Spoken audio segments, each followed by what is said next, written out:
Hello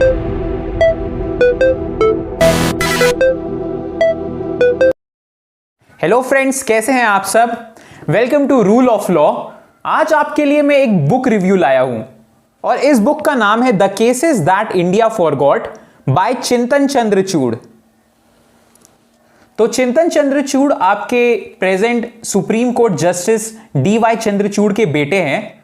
इन्होंने ये book launch की है 2 महीने पहले। अगर आप थोड़े अवेयर होंगे तो आपने देखा होगा इसके लॉन्चिंग का, क्योंकि इसके लॉन्च में आपके काफ़ी बड़े लीगल ल्यूमिनरीज आए थे, जैसे जस्टिस सिकरी, DY चंद्रचूड़ खुद भी आए थे, आपके जर्नलिस्ट जैसे शेखर गुप्ता। मैं उस वीडियो का लिंक आपको नीचे शेयर कर दूंगा। डेफिनेटली उस बुक इनॉग्रेशन को ज़रूर देखिएगा, क्योंकि उसमें इन्होंने सारे जजेस ने बहुत सारे टॉपिक्स पे, बहुत सारे इश्यूज पे बात किए हैं, जैसे जेंडर इनइक्वालिटी और कोलिजियम को कैसे काम करना चाहिए and what are the other issues which our judiciary is facing right now. तो डेफिनेटली इसका बुक इनॉग्रेशन आप लोग जरूर देखिएगा, उसमें बहुत ज्यादा इंफॉर्मेटिव है। तो चिंतन ने इस बुक के अंदर आपके 10 केसेस के बारे में बातें की हैं और उन्होंने उस केसेस को हेडिंग वाइज बांटा है। जैसे पॉलिटिक्स के हेडिंग में उन्होंने 3 केसेस प्रोवाइड किए हैं, जेंडर के हेडिंग में उन्होंने 2 केसेस प्रोवाइड किए हैं। तो गाइस, मैं आपको हाईली रिकमेंड करूंगा इस बुक को पढ़ने के लिए।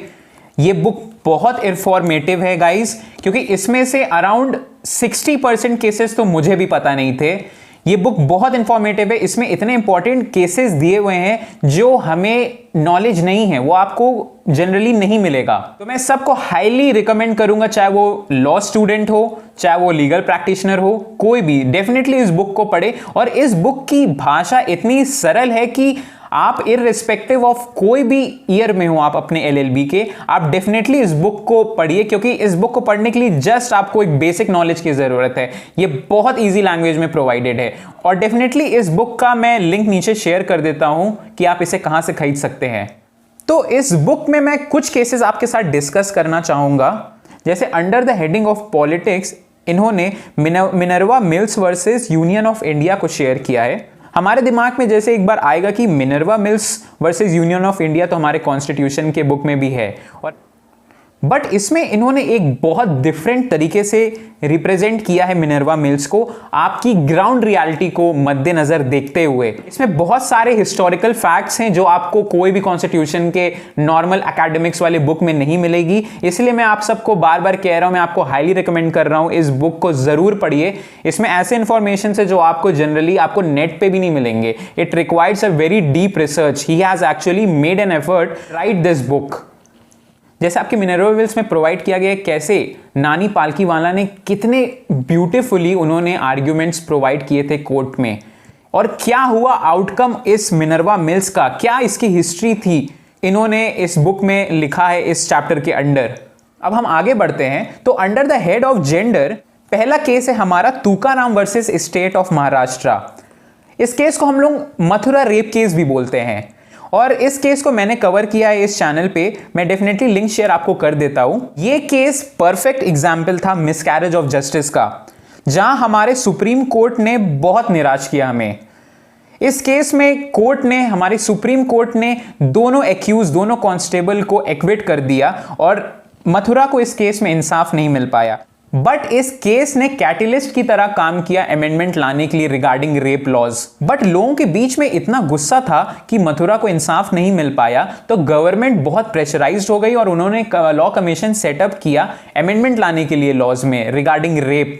तो इस केस के बाद आपका आया criminal law second amendment act 1983, जो कि एक मेजर अमेंडमेंट था रेप लॉज के लिए, क्योंकि इसमें बहुत सारे चेंजेस लाए गए रेप लॉज को रिलेटेड।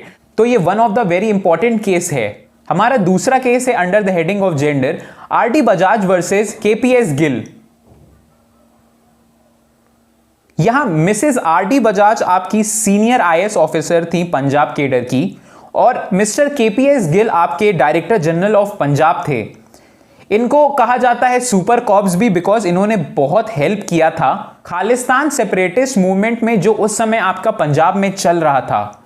एक हाई प्रोफाइल पार्टी में मिस्टर KPS गिल बहुत ज्यादा इंटॉक्सिकेटेड स्टेट में थे और उन्होंने मिसबिहेव किया था मिसेस RD बजाज के साथ, जो कि एक IAS ऑफिसर थी। He actually slapped her bottom during that party in the end he was convicted for outraging the modesty of Mrs R D Bajaj. एक बहुत सैड बात यह है कि मिसेज बजाज को जस्टिस मिलने में 17 साल लग गए, जिसके दौरान 18 चीफ जस्टिस ऑफ इंडिया और 9 प्राइम मिनिस्टर बदल चुके थे।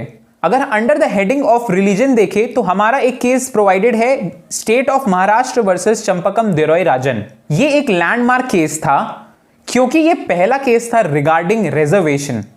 Actually it was the first major verdict of supreme court on the issue of reservation, और इस केस के वजह से आपका फर्स्ट अमेंडमेंट हुआ कॉन्स्टिट्यूशन में। एक्चुअली इस केस में सुप्रीम कोर्ट ने यह भी हेल्ड किया कि फंडामेंटल राइट्स आपका सुपीरियर है directive principle of state policy से, या फिर आप कह सकते हैं कि डायरेक्टिव प्रिंसिपल इंफीरियर है हमारे फंडामेंटल राइट्स से। बट लेटर कोर्ट ने हेल्ड किया मिनर्वा मिल्स में कि दोनों आपके फंडामेंटल राइट्स जो कि पार्ट 3 में प्रोवाइडेड है और आपका डीपीएसपी जो कि पार्ट 4 में प्रोवाइडेड है, ये दोनों कॉम्प्लीमेंट्री हैं एक दूसरे के, और किसी एक को एब्सोल्यूट प्राइमेसी नहीं दी जा सकती। हमारा नेक्स्ट केस है under the heading of national security, Kartar Singh versus state of Punjab. हम सभी जानते हैं कैसे कभी कभी गवर्नमेंट नेशनल सिक्योरिटी के नाम पर कुछ ऐसे एक्शंस करती हैं जो जस्टिफाइड नहीं होता, जो कि बहुत ड्रकोनियन एक्शन होता है। वैसे ही एक ऐसी इंस्टेंस है जो इस चैप्टर में प्रोवाइड है।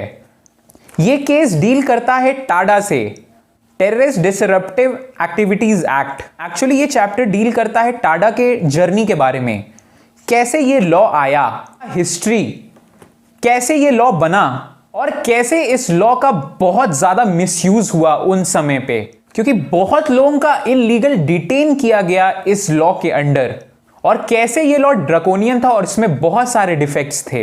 इसका पहला डिफेक्ट था आपका बर्डन ऑफ प्रूफ पे। एक्चुअली बर्डन ऑफ प्रूफ हमारा हमेशा लाई करता है प्रोसिक्यूशन में, क्योंकि प्रोसिक्यूशन को केस प्रूफ करना पड़ता है beyond reasonable doubt, but TADA के अंडर ये बर्डन ऑफ प्रूफ आपके डिफेंस पे था। दूसरा इसका डिफेक्ट था, जनरली हम ये जानते हैं कि पुलिस कस्टडी में कन्फेशन एडमिसिबल नहीं होता है as an evidence, but TADA के अंदर अगर कोई एक्यूज पुलिस को कन्फेशन देता भी है पुलिस कस्टडी में और वो पुलिस ऑफिसर एक सीनियर पुलिस ऑफिसर है, तो वो कन्फेशन एडमिसिबल होगा as an evidence in the court.